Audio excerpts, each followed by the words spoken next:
ناظرین، روپیہ پیسہ میں آپ کو خوش آمدید کہتے ہیں۔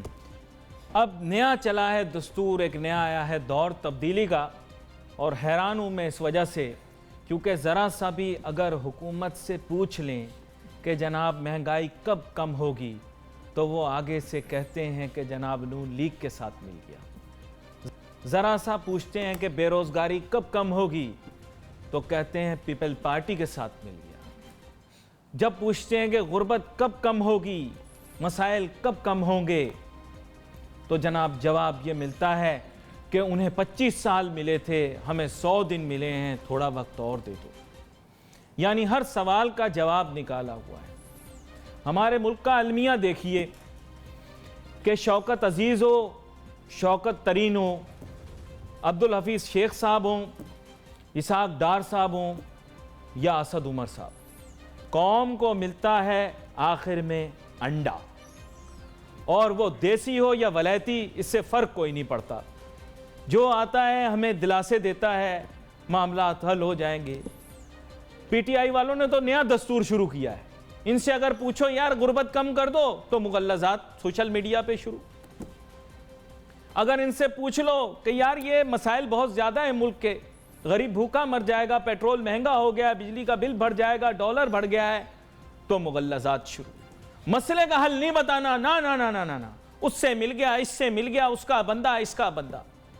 بھائی میں تو سیدھا سادہ اللہ کا بندہ ہوں، آپ سے صرف ایک خالص سیدھا سادہ سوال پوچھنا چاہتا ہوں کہ جناب والا جن پالیسیوں کا آپ مذاق اڑاتے رہے، جب ڈالر مہنگا ہوتا تھا تو یہی شیخ رشید صاحب جو کہ اب وزیر ریلوے ہیں، میں بڑا احترام کرتا ہوں، ایک ہی وزیر شاید تھوڑا بہت کام کر رہا ہے، وہ یہ کہتے تھے کہ 98 پہ ڈالر لیا میں سیاست چھوڑ دوں گا۔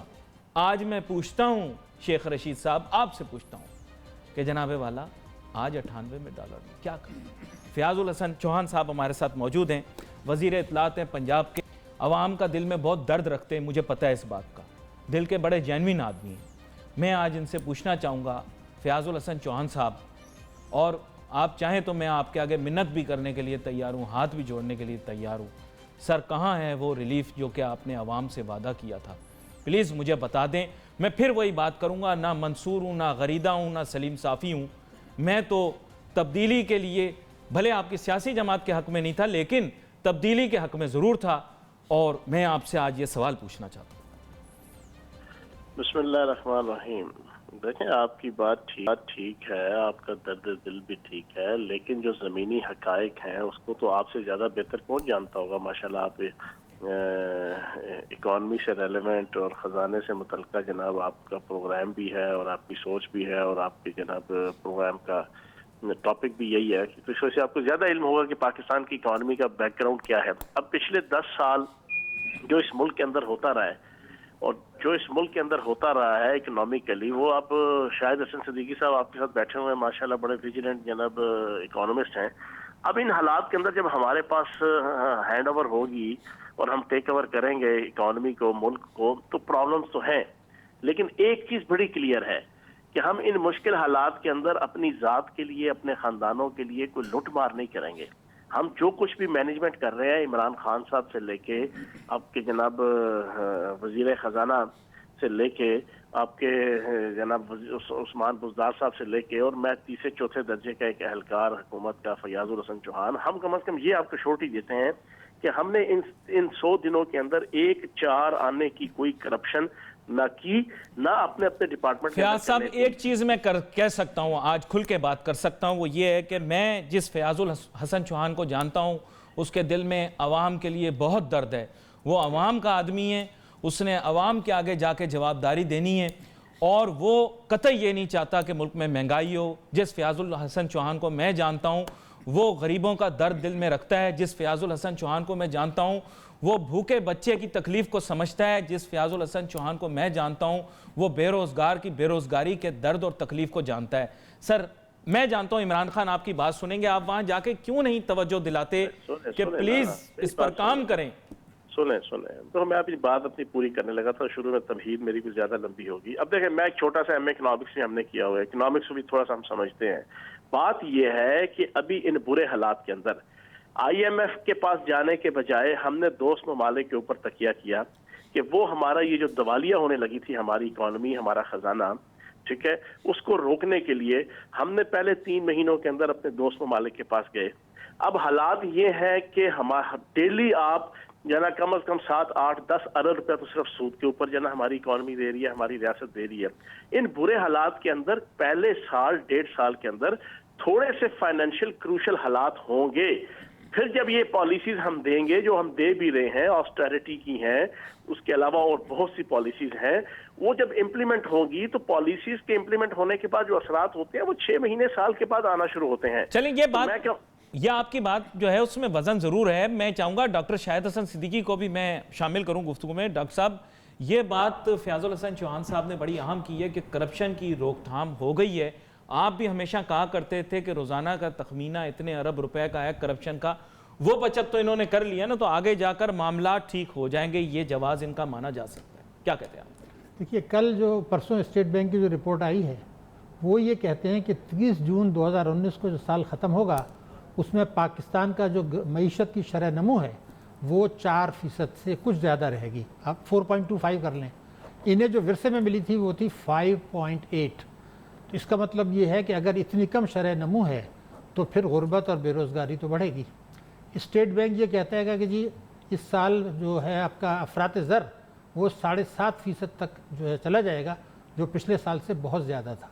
ایک چیز میں آپ کو بتا دیتا ہوں، یہ بات بہت شور تھا کہ 10 برسوں میں پاکستان کا 23,000 ارب روپے کا قرضہ بڑھ گیا، یعنی تقریباً 2300 ارب روپے سال بڑھا. یہ بار بار کہا گیا. میں اگر یہ کہوں کہ اس سال 2300 ارب سے کہیں زیادہ بڑھے گا، تب یعنی اس اوسط سے زیادہ بڑھے گا، تو بیسیکلی جو خرابی آ گئی ہے وہ یہ ہے کہ ایک تو آئی ایم ایف کے پاس جانے کا فیصلہ ہو چکا تھا. دوست ممالک آپ کی کتنی بھی مدد کر دیں، ہمیں آئی ایم ایف کے پاس جانا پڑے گا. جو ہماری پالیسی ہے اس کی وجہ یہ ہے کہ آپ کو عالمی بینک سے بھی قرضہ چاہیے، آپ کو ایشین ڈیولپمنٹ بینک سے بھی قرضہ چاہیے، آپ کو انٹرنیشنل بانڈز بھی ایشو کرنے ہیں، آپ کو سکوک بانڈز بھی ایشو کرنے ہیں. تو وہ تو چائنا کے پیسے کو نہیں دیکھتے یا سعودی عرب کو نہیں دیکھتے، وہ کہتے ہیں آئی ایم ایف نے آپ کی پالیسیوں کی توثیق کی یا نہیں کی. تو اب آئی ایم ایف کے پاس اگر جانا ہی ہے، فیصلہ ہو ہی چکا ہے، تو پھر اس کو ڈیلے کرنے سے ہمیں کوئی خاص فائدہ نہیں ہوا. چلیں، میں فیاض صاحب آپ میرے ساتھ موجود ہیں تجزیے کے لیے. فیاض الحسن چوہان صاحب، ایک بات اب آپ کے سامنے ہی ہے کہ بہت سارے معیشت دان جو ہیں، you are the eyes and ears of the Punjab government right now and I know that you are very receptive. تو بنیادی جو مسئلہ میں آپ کے سامنے رکھنا چاہتا ہوں وہ یہ ہے کہ آہستہ آہستہ وہ معیشت دان جو آپ کے لیے نرم گوشہ بھی رکھتے تھے، وہ بھی میں دیکھ رہا ہوں ٹیلی ویژن کے اوپر پیچھے ہٹتے جا رہے ہیں. صحافی بھی مجبور ہوتے جا رہے ہیں. کیا کریں؟ آپ لوگوں کی پالیسیوں میں کچھ عیب ہے، ان کی اصلاح کر لینے میں کیا برائی ہے؟ تھوڑا سا اصلاح کر لینا ان میں. دیکھو، اس میں 2 چیزیں ہیں. ایک تو پہلے جس طرح ابھی جناب شاہد صاحب نے آپ کے سامنے یہ رکھا کہ پہلے بھی قرضے لیے گئے، اب بھی قرضے لیے جائیں گے، لیکن ایک فرق ہوگا اس میں. ابھی ناصر صاحب آپ بھی ذہن میں رکھ لیں اور شاہد صاحب بزرگ ہیں میرے، وہ بھی اپنے ذہن میں رکھ لیں. اب کی دفعہ یہ نہیں ہوگا کہ جو قرضے آئے تھے وہ سارے کے سارے منی لانڈرنگ کی صورت میں جناب 1000 ارب روپیہ سالانہ منی لانڈرنگ کی صورت میں باہر کے ملکوں میں منتقل ہو جائیں. باہر کے ملکوں میں جناب حکمرانوں کی، فیاض الحسن چوہان کی، عمران خان کی، اسد عمر صاحب کی، سردار عثمان بزدار صاحب کی، یا کسی بھی حکومتی وزیر کی باہر جناب عمارتیں کھڑی ہونا شروع ہو جائیں، ان کی آف شور کمپنیز کھڑی ہونا شروع ہو جائیں، لوٹ مار کے ذریعے سے وہ سارا جناب بیڑا غرق ہونا شروع ہو جائیں، وہ سارے کے سارے قرضے ان کا پراپر طریقے سے ان کو جناب یوٹیلائزیشن نہ ہو، پروڈکٹیو ایکٹیویٹیز کے اوپر ان کو جناب یوٹیلائز نہ کیا جائے. اب یہ نہیں ہوگا. تو ظاہری سی بات ہے جب یہ نہیں ہوا تو اکنامکس کا سمپل سا اصول ہے کہ قرض کو اگر اچھے انداز سے پروڈکٹیو پوائنٹ آف ویو سے بھی آپ استعمال کر لیں گے تو قرض کے جو نیگیٹیوٹی ہوتی ہے وہ منیمائز ہو جاتی ہے، وہ میکسیمائز نہیں ہوتی. پہلے یہ ہوتا تھا قرض بھی آتا تھا، وہ پنجابی کا معاملہ ہے اتھوں بھی تے پلتھوں بھی، وہ قرض بھی آتا تھا، اوپر سے وہ لوٹ مار کا شکار ہو جاتا تھا، اکانومی کے اوپر ڈبل اثرات آتے تھے جو پھر نیچے جناب آپ کا پینیٹریٹ ہوتے ہوئے غربت، مہنگائی، بے روزگاری، تباہالی، اکنامک طور پر تباہ حال ہونا، ایکسپورٹس کا کم ہو جانا، امپورٹس کا بڑھ جانا، آپ کی ایف ڈی آئی کا نیچے آ جانا، سیونگ کا جناب ختم ہو جانا، کم ہو جانا، یہ ساری چیزوں کی صورت میں جو اس کے سارے امپیکٹ آتے تھے. اب کم از کم یہ ہوگا کہ وہ جو قرض آئے گا اس کو عمران خان صاحب، اسد عمر صاحب، کوئی بھی ہماری جو ٹیم کا ممبر ہے، ظاہری سی بات ہے اس نے کرپشن تو کرنی نہیں ہے، اس نے اپنی نہ شوگر ملیں لگانی ہے، نہ کاٹن ملیں لگانی ہے، نہ پاکستان کے ہر کاروبار کو اپنے گھر کی باندھی اور گھر کی لوڑی بنانا ہے، نہ اس طرح ہونا ہے کہ ہر قسم کی اکنامیکل ایکٹیویٹیز کو آلے شریف کی یا آلے زرداری کی گھر کا جہاں وہ غلام بنا کے رکھنا ہے، یہ والا ایٹیٹیوڈ اور رویہ جب نہیں ہوگا تو آبویسلی تھوڑا ٹائم لگے گا. ٹینشن بھی تے کھائی جا رہی ہے، کرپشن دے خلاف بھی تے کچھ نہیں کر رہے ہو نا، وہ بھی صرف گلاں ہی ہو رہی نے، بندے پھڑے ہیں، سزا نہیں پہ ملتی. ایک منٹ رک جائیں علی ناصر صاحب، اس پہ تسلی سے 2 منٹ ذرا مجھے سن لیجیے گا جناب. پہلی دفعہ پاکستان کی ہسٹری میں پہلی دفعہ کوئی حکومت آئی ہے جس نے آتے ہی کرپشن اور منی لانڈرنگ کے حوالے سے ایک ٹاسک فورس بنا کے بیرسٹر شہزاد اکبر کو اس کا ہیڈ بنایا. اس نے ملک کے اندر بھی 15,000 جعلی اکاؤنٹس پکڑے، اس نے ملک کے اندر بھی سینکڑوں ارب روپے کی جناب کرپشن کا جناب اس کو تشخیص کی، اور ملک سے باہر بھی جتنی آپ کی جناب کرپشن کے جو گڑھ ہیں پاکستانی سیاستدانوں کے، حکمرانوں کے، بیوروکریٹس کے، اس کو ڈائگنوز کیا. آپ کس طریقے سے کہتے ہیں جناب کہ ہم نے کچھ نہیں کیا، اور مسلسل کر رہے ہیں. ہم نے مختلف ممالک کے ساتھ جناب مختلف قسم کے پیکٹ سائن کرنے کی کوشش کر رہے ہیں، ان سے ڈیل چل رہی ہے برطانیہ کے ساتھ، مختلف ممالک کے ساتھ، کہ یہ جتنی کرپشن کی آپس کی جناب انفارمیشن کی لین دین اور پھر باقی معاملات، یہ کس نے اس سے پہلے کیے ہیں؟ نواز شریف صاحب نے کیے، زرداری صاحب نے کیے، کسی نے بھی نہیں کیے. تو یہ صرف ڈسٹنکشن عمران خان صاحب کی اور پی ٹی آئی کی حکومت کی ہے. Point taken. یہاں پر کیونکہ ڈاکٹر شاہد حسن صدیقی صاحب اس معاملے میں تھوڑے نیوٹرل ہیں، تو ان سے میں جاننے کی کوشش کرتا ہوں کیا یہ جو بات فیاض الحسن چوہان صاحب نے کی کہ basically they are honest, they want to act against corruption, slow and steady wins the race, آپ یہ آرگیومنٹ بائی کر لیتے ہیں؟ مطمئن ہیں آپ؟ تو یہ میں آپ سے عرض کر دوں، ایک ٹیکس ایمنسٹی اسکیم آئی تھی، وہ پاکستان کے مفادات کے خلاف تھی، اور عمران خان صاحب نے یہ کہا تھا کہ اگر ہم پاور میں آ گئے تو ہم اس کو ری اوپن کریں گے کیسز کو. اس میں جو نگراں حکومت تھی شمشاد اختر کو لے کر آ گئے تھے، اور اس نے جو ہے وہ ایکسٹینڈ کرا دیا صدارتی آرڈیننس سے. حالانکہ کیئر ٹیکرز کا یہ اختیار ہی نہیں تھا کہ ٹیکس ایمنسٹی کو ایکسٹینڈ کرے، وہ تو ڈے ٹو ڈے کام کے لیے آئے تھے. تو پاکستان کے لاء کے تحت وہ آرڈیننس کو 4 مہینے کے اندر پارلیمنٹ میں آ جانا چاہیے، اور اس کو ڈسکس کیا جائے کہ کس طریقے سے پاکستان کے مفادات کا سودا کیا گیا اس حکومت نے. اس میں تو یہ بھی تھا کہ جو لوٹی ہوئی دولت باہر چلی گئی ہے وہ بے شک وہاں یہاں مت لائیں، ہمیں 5% ٹیکس دے دیں. بھائی جو ایمانداری سے ٹیکس دے رہا ہے وہ تو 35% دے رہا ہے، اور چور ڈاکو سے آپ یہ کہتے ہیں 5% دے دیں اور پیسہ باہر رکھیں. تو میں یہ چاہتا ہوں، یہ ٹیسٹ کیس ہے کہ اگر کرپشن کو خاتمہ کرنا ہے تو مہربانی کر کے اس آرڈیننس کو پارلیمنٹ میں لے کر آ جائے، بڑی اہم، اور پارلیمنٹ میں ڈسکس کریں کہ جی آپ کو پیسہ یہاں چاہیے تھا یا باہر رکھنا ہے. ایک طرف سوئٹزرلینڈ میں آپ دورے کر رہے ہیں، برطانیہ کے دورے کر رہے ہیں، تو یہ میرا ایک سوال ہے کہ دیکھیے I want both of my guests to remain on board. مجھے ایک چھوٹی سی بریک لینی ہے. I'll be very good. Break کے بعد جب ہم واپس آئیں گے تو اپنی گفتگو جاری رکھیں گے. Let's take a short break.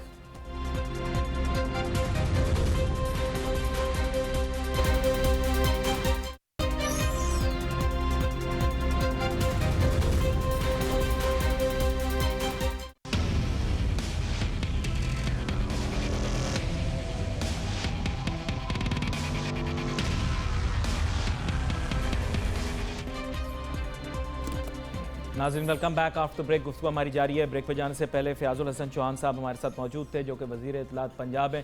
I respect him a lot, of course he has to defend the government, لیکن میرے خیال سے جو بات، جو استدعا یا جو سفارشات، گزارشات اور اس کے علاوہ جو کچھ منتیں تھی کرنی ان کے سامنے وہ میں نے کر لیں. ڈاکٹر شاہد حسن صدیقی صاحب میرے ساتھ موجود ہیں، معروف معیشت دان ہیں. بریک پہ جانے سے پہلے ایمنسٹی اسکیم کے متعلق بات کر رہے تھے، ٹیسٹ کیس کے بارے میں بات کر رہے تھے. ڈاکٹر شاہد حسن صدیقی صاحب پلیز یارکر بولیں نہ کرائیں. آپ کو پتہ ہے کہ اس کے اندر مفاد اور فائدہ سب کا تھا. یہ اردو کی کیا کہاوت ہے، ایک حمام میں ارے معذرت کیا کروں، اردو زبان میں بہت ساری ایسی ضرب المثل موجود ہیں کہ جو کھل کے ٹی وی پہ کہیں نہیں جا سکتی، لیکن عام جی بے لباس کہہ لیجیے. تو میں آپ سے یہ جاننا چاہوں گا کہ جناب والا اب آپ سوال ایسے کر دیتے ہیں مشکل قسم کے، ان کے جواب کہاں سے ڈھونڈ کے آپ کے لیے لائیں؟ سارے سیاستدان آپ کو پتہ ہے ایک ہی طرح کے ہوتے ہیں.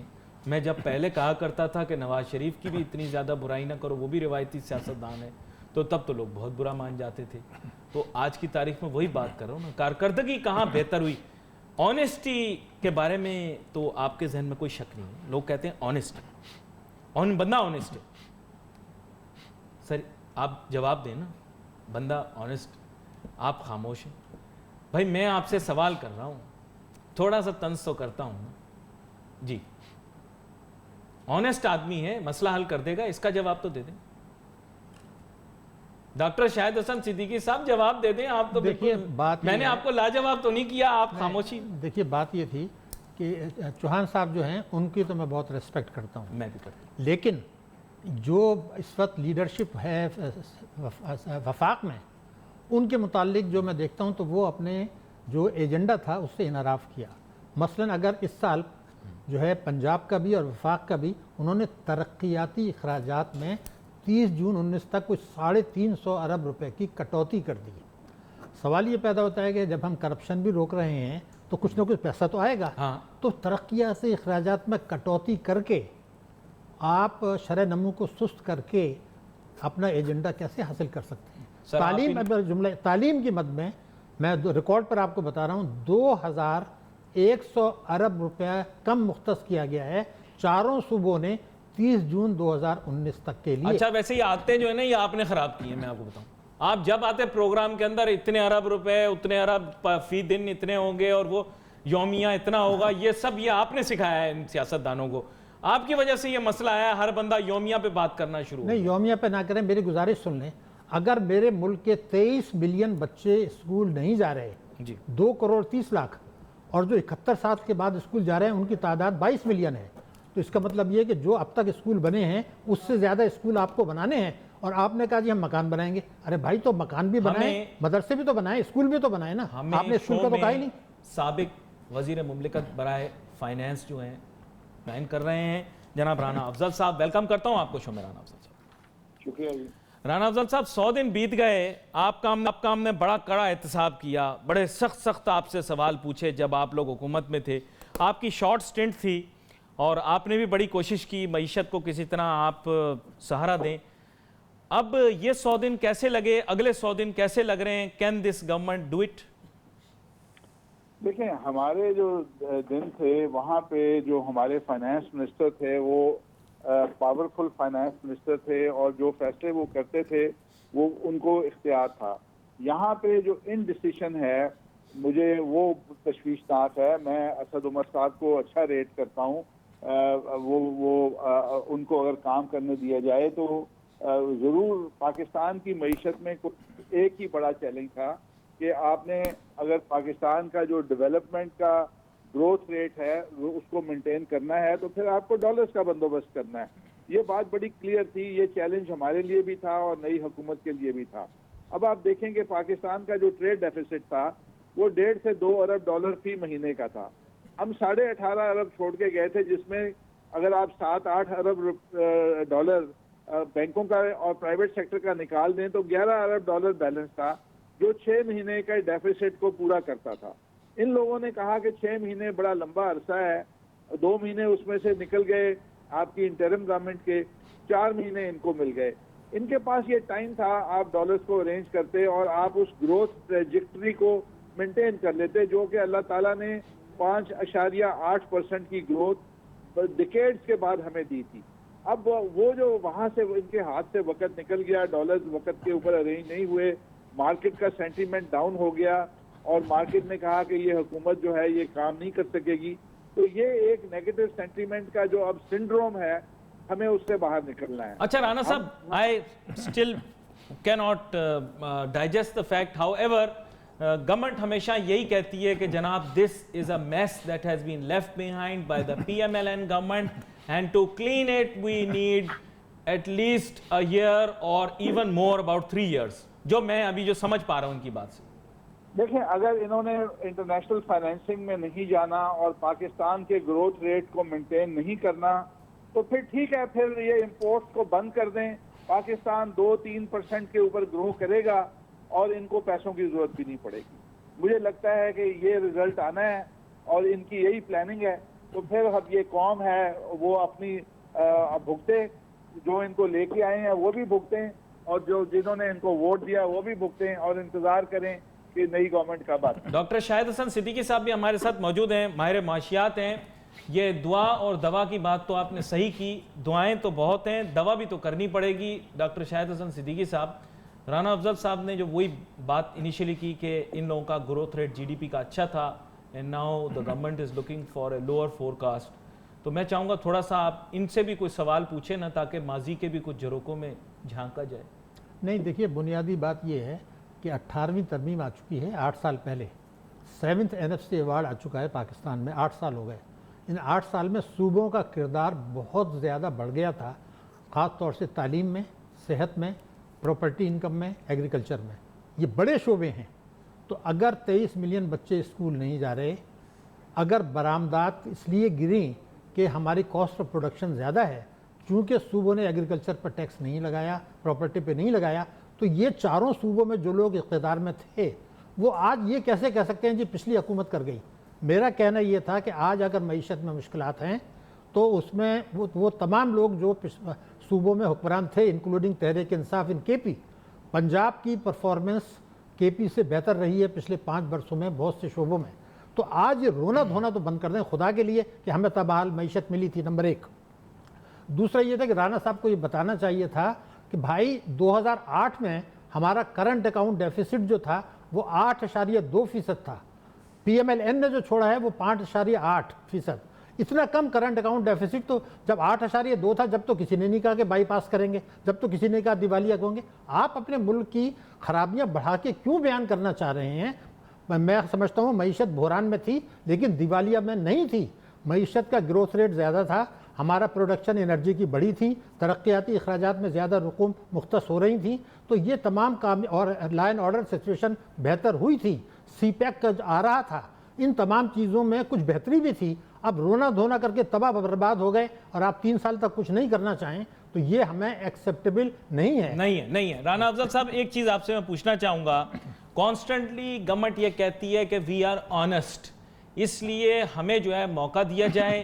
پریویس رولرز آنیسٹ نہیں تھے، ہم اپنی آنیسٹی سے اس کشتی کو جو ہے کنارے پہ لگا دیں گے. Do you buy this argument? سب سے آنیسٹ شخص جو ہے وہ غریب آدمی ہے جس کے پاس نوکری نہیں ہے. اس سے آنیسٹ پاکستان میں کوئی نہیں ہے. جی رانا صاحب.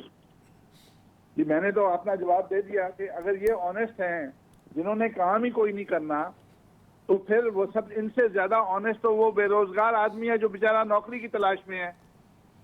آج کل تو اصل میں پرابلم یہ ہے کہ ذرا سا بھی آپ کی بات کے ساتھ اتفاق کر جائیں، کوئی بھی صحافی جو ہے وہ اگر آپ کی بات سے اتفاق کر گیا تو سوشل میڈیا کے اوپر ایک طوفان مچ جاتا ہے کہ جی آپ کے ساتھ مل گیا. جبکہ ہم تو آپ لوگوں کا بھی بڑا کڑا احتساب کیا کرتے تھے. آپ لوگوں پہ جتنی تنقید کی ہے اور جتنا اسحاق ڈار صاحب کے اوپر تنقید، آپ پہ تو کم کی ہے، آپ پہ تو بہت کم کی ہے، بلکہ آپ کو وفاقی وزیر ہونا چاہیے تھا خزانے کا. لیکن اینی وے دیکھیں بات یہ ہے کہ آپ نے جو مارکیٹنگ ان کے لیے کی ہے کنٹینر والی اور دھرنے والی کی ہے نا، آپ ان کی اس سے زیادہ کیا خدمت آپ سے غیر مطمئن تھے نا، اسی لیے کی تھی نا. آپ سے غیر مطمئن تھے، آپ بھی غریب آدمی کا نہیں سوچتے تھے، یہ بھی نہیں سوچتے. بہرحال غریب آدمی کے اوپر آپ ایگری کریں گے کہ سب سے بڑا جو ٹیکس ہوتا ہے وہ انفلیشن کا ہوتا ہے. بتدریج ہمارے زمانے میں انفلیشن کم ہوئی اور 10 12 سال 13 سال کی کم ترین سطح پہ آئی، اور یہی ایک ٹیکس ہے جو غریب کے اوپر یہ آج لگ رہا ہے اور جس کے اوپر جس کا کوئی پیمانہ ہی نہیں ہے. پیمانہ ان کی کس طرح سے وہ بیچارے ان کی خرید کی قوت خرید ختم ہو رہی ہے. I would ask you to remain on board with us. ہمیں ایک چھوٹی سی بریک لینی ہے، بریک کے بعد واپس آتے ہیں پھر اس گفتگو کو کریں گے. ناظرین let's take a short break.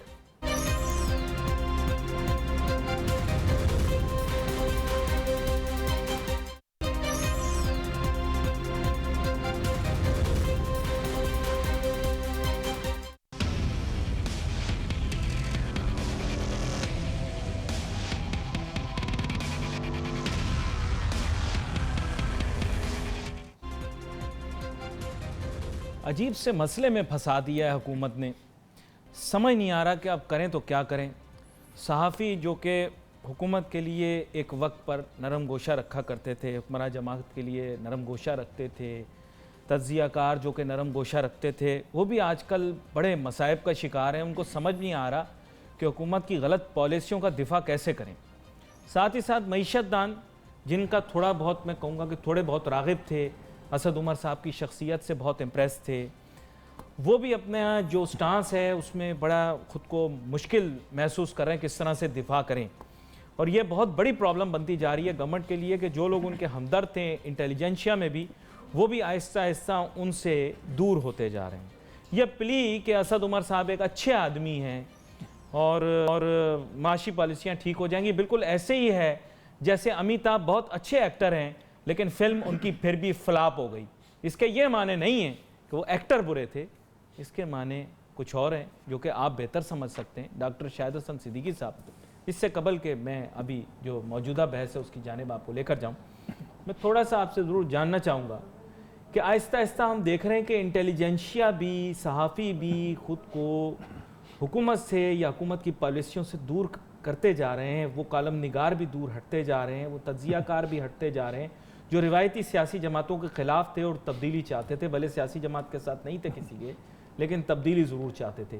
Us problem کو اب کیسے کنفرنٹ کرنا ہے؟ دیکھیے, یہ تو تحریک انصاف کو سوچنے کی بات ہے. بنیادی طور پر میں یہ سمجھتا ہوں کہ جو انہوں نے وعدے کیے تھے الیکشن سے پہلے, اس سے تقریباً 100% انحراف کر رہے ہیں. 100%؟ تقریباً 100%. تقریباً. میں آپ کو ایک مثال دوں. بنیادی طور پر ان کا جو 10 نکات کا ایک ایجنڈا تھا 100 روز کے لیے, جی بتائیے. اس کی ایک جملہ تھا, وہ مجھے یاد کر لیا میں نے. ہم 100 روز کے اندر عدل پر مبنی ٹیکس پالیسی نافذ کریں گے. تو آپ نے تو پالیسی نہیں بنائی تو نافذ کہاں سے کریں گے؟ اس لیے کہ وہ عدل پر مبنی جو پالیسی ہے وہ تو پاکستان کی ان کی کابینہ تیار نہیں ہے, اس کی قومی اسمبلی تیار نہیں ہے, اس کی سینٹ تیار نہیں ہے, ہماری صوبائی اسمبلیاں تیار نہیں ہیں. تو اگر عدل پر مبنی ٹیکس پالیسی آپ نے بنائی ہی نہیں تو معیشت کیسے چلے گی؟ یہ ایک بنیادی سوال ہے. اس لیے کہ ریسورسز تو وہاں سے آتے ہیں. کچھ 4,500 ارب روپیہ سال ہم کم وصول کر رہے ہیں. ہم انڈائریکٹ ٹیکسز لگا کر, پیٹرول کے, بجلی کے نرخ بڑھا کر, گیس کے نرخ بڑھا کر عوام کو کچل رہے ہیں. اور آپ یہ کچھ کہہ رہے ہیں کہ ٹھیک ہے عدل پر مبنی پالیسی تو ہم نہیں لائے, ہم بیرونی ملکوں سے قرضے لے کے معیشت کو ٹھیک کریں گے. اگر میں آپ کو ریکارڈ پہ بتاؤں کہ اس سے پہلے جو 3 حکومتیں آئیں, ان تینوں حکومتوں کو گرانٹ ملی تھی جو کہ ان کو واپس نہیں کرنی تھی. مشرف کو آپ کو پتہ ہے کیری لوگر کے تحت $7.5 ارب کی گرانٹ ملی تھی جو پوری نہیں ملی مگر بڑا حصہ مل گیا, وہ واپس نہیں کرنی تھی. نواز شریف صاحب کو $1.5 ارب ملا سعودی عرب سے جو واپس نہیں کرنا تھا, لیکن معیشت بحران کا شکار ہوئی. اب تک ان کو 1 پیسے بھی گرانٹ نہیں ملی, جو کچھ ملا ہے وہ قرضے. سعودی عرب گئے تھے؟ نہیں, پیسے نہیں ملے نا, قرضے ملے ہیں نا. میرا کہنا یہ ہے کہ اب مل رہے ہیں قرضے. پچھلی 3 حکومتوں کو ملی تھی گرانٹ جو واپس نہیں کرنی تھی, تو گرانٹ لے کے آپ کا معیشت بحران تینوں دفعے آئی. تو آپ تو یہ چائنا جو گئے تھے پاک چین دوستی, وہاں کوئی فائدہ نہیں ہوا پاک چین دوستی؟ نہیں, میں تو گرانٹ کی بات کر رہا ہوں, ایک ڈھیلا بھی نہیں دیا انہوں نے تو نہیں دیا نا گرانٹ. ارے ان کی تو ہماری پہاڑوں سے زیادہ اونچی, سمندروں سے زیادہ گہری, شہد سے زیادہ میٹھی دوستی. تھوڑے تو آپ ان سے بھاشا ڈیم بنوا لیجئے, بغیر ملکیت دیے, ہم مان لیں گے آپ کی بات. ہم نے چین کو 5 برسوں میں $50 ارب ادا کیے ہیں تجارتی خسارہ, $50 بلین, 50. تو سوال یہ پیدا ہوتا ہے کہ وہ ہمیں جو 60 بلین کا پیکج دے رہے ہیں تو وہ تو 50 بلین ہم نے ان کو دے دیے. ہاں, اگر وہ بھاشا ڈیم بنائیں اور اس کی ملکیت نہ مانگیں تب میں ایک بات کروں گا کہ انہوں نے ہمارے لیے کیا. جو سرمایہ کاری کر رہے ہیں اس میں مارجن آف پروفٹ. تو یہ تو ایک ملک کی آنریبل شخصیت جو ہیں ان سے میں گزارش کرتا ہوں, جو اس ملک کی بہت ہی زیادہ آنریبل شخصیت ہیں, کہ سر پلیز اس سلسلے میں بھی رابطہ کیا جائے. اگر راہداری دی جا رہی ہے تو اس کے عوض میں بھاشا ڈیم بنوا لیا جائے. آپ سمجھ گئے کہ میں کن بے انتہا آنریبل شخصیت سے مخاطب ہوں, اور میرے خیال سے ان سے یہ گزارش کی جا سکتی ہے کیونکہ یہ فیصلہ دے بھی سکتے ہیں اس سلسلے میں. تو کیوں بھائی, ہو گئی بات؟ آپ کو سمجھ میں آ گئی نا؟ نام نہیں لیا لیکن پتہ سب کو لگ. تو بھاشا ڈیم بغیر ان کو اس کی ملکیت دیے بنوائیں. اب میں آپ کو کہہ رہا ہوں کہ جو کچھ یہ پالیسیاں ابھی ہیں, میں معیشت کے لیے تو تباہ کن ہیں, پاکستان کی سلامتی کو اس پہ خطرہ ہے. میں آپ کو ریکارڈ پر فیگرز بتا دوں, جو 5 سال گزرے اس میں $135 بلین کا تجارتی خسارہ پاکستان کو ہوا. اس کو آپ نے $94 بلین کی جو ریمیٹنسز آئیں اس سے کم کیا, کرنٹ اکاؤنٹ ڈیفیسٹ کم ہو گیا. ایک تو میرے جیسے مڈل کلاس آدمی کو جب آپ اربوں روپے, اربوں ڈالر کی باتیں کر رہے ہوتے ہیں نا, تو میری جو ہے نا وہ ٹانگیں لڑکھڑا رہی ہوتی ہیں, میں تھوڑا سا کانپ رہا ہوتا ہوں. بھئی ہمیں تو سیدھے سادے مسائل کا حل بتائیں. ڈاکٹر شاہد حسن صدیقی صاحب مجھے یہ بتائیں, یہ غریب بچہ جو سڑک پر کھانا مانگ رہا ہے, بھوکا ہے, نہ پیر میں چپل ہے, نہ پیٹ میں روٹی ہے, نہ تعلیم ہے, اس کو میں کیا جواب دوں؟ مجھے صرف اس کا بتائیں. یہ جو نہیں بچہ دیکھیے یہ دیکھ رہا ہوگا پروگرام, اس نے ٹی وی لگایا ہوگا, وہ سوچ رہا ہوگا کہ یہ بابو بیٹھے میرا مسئلہ حل کر دے, ملک کی ان کو سلامتی, کیا جواب دوں؟ ملک کی سلامتی بہت ضروری ہے. یہ ملک ہوگا تو یہ چیزیں سب غربت سب دور ہو جائے گی. پاکستان ایک بہت طاقتور ملک ہے. میں جس خطرے کی طرف اشرافیہ والی باتیں کر کے نا غریب کی بھوک تو نہیں مٹائی جا سکتی. غریب کی بھوک ضرور مٹے گی اگر عوام جو ہیں وہ ہوشیار ہو جائیں. لیکن ابھی میری ایک بات آپ پوری سن لیجیے. بتائیں. 93 بلین ڈالرز کی ترسیلات سے آپ نے اپنا ملک کے تجارتی خسارے کو کم کیا. اس کا 79% 80% سعودی عرب, یو اے ای, امریکہ, برطانیہ سے آیا. اگر امریکہ فائنینشیل ایکشن ٹاسک فورس کی آڑ میں اس جو آپ کو آیا ہے تقریباً 80% اس کا, اس کو کمی کرا دیتا ہے تو ہم کہاں جائیں گے؟ اگر یہ خطرہ موجود ہے تو عمران خان صاحب جو یہ کہہ رہے ہیں کہ تعلقات بہتر ہو رہے ہیں, آپ کے لیے بتا رہا ہوں, تعلقات ایون فرسٹ کلاس ہو جائیں گے تھوڑے عرصے میں. اگر 10 ارب ڈالر, میری بات اگر سن لیں آپ, مسئلہ یہ ہے کہ اگر آپ اس طریقے سے کہہ رہے ہیں ہم 10 ارب ڈالر کی ریمیٹنسز لائیں گے.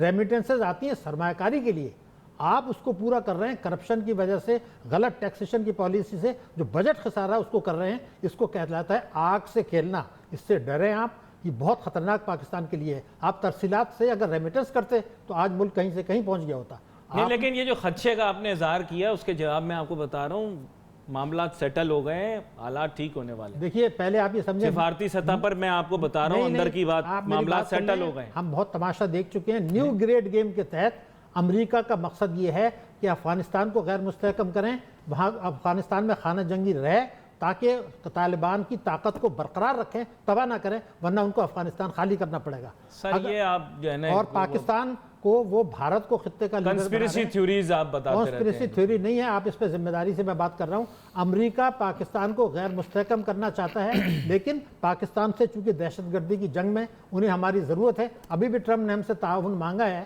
تو ایک طرف تو ہمارے اوپر الزام تراشی کرتے ہیں, افغانستان میں ان کو ہماری ضرورت ہے. کام نکلوانے کا طریقہ ہوتا ہے, ہمیں کیا ان کو کام نکلوانا آتا ہے, ہم کرتار پورا کھول دیتے ہیں اور ادھر سے کام نہیں لے پاتے. مطلب میرا ایسا خیال ہے 127 ارب ڈالر کا ہمیں نقصان ہوا ہے, 11,000 ارب روپے کا وار آن ٹیرر میں. سب ممالک کے ساتھ اچھے تعلقات رکھنے میں کیا برائی ہے, اور حالات معاملات واقعات کے تحت لوگوں کے ساتھ مل کر چلنا پڑے گا. اچھے تعلقات وقت ختم ہو گیا, غلام نہ بنے, غلام نہ بنے, اچھے تعلقات رکھیں بس. ہاں دوستوں کی طرح رہیں. وقت ختم ہو گیا. میری خواہش تو یہ ہے کہ آگے آنے والے دنوں کے اندر بھی ضرور اس موضوع کے اوپر گفتگو, لیکن ہمیشہ امن کا پیام لے کر باہر نکلتے ہیں. پاکستانی سب سے دوستی کرنا چاہتے ہیں. دیکھیں ابھی جو ہندوستان کے ساتھ بھی معاملہ ہوا, ہم نے پیار محبت کا ثبوت دیا. We wait for your messages on Facebook. یہاں پہ علی ناصر ہماری ٹیم کو اجازت دیجیے. اللہ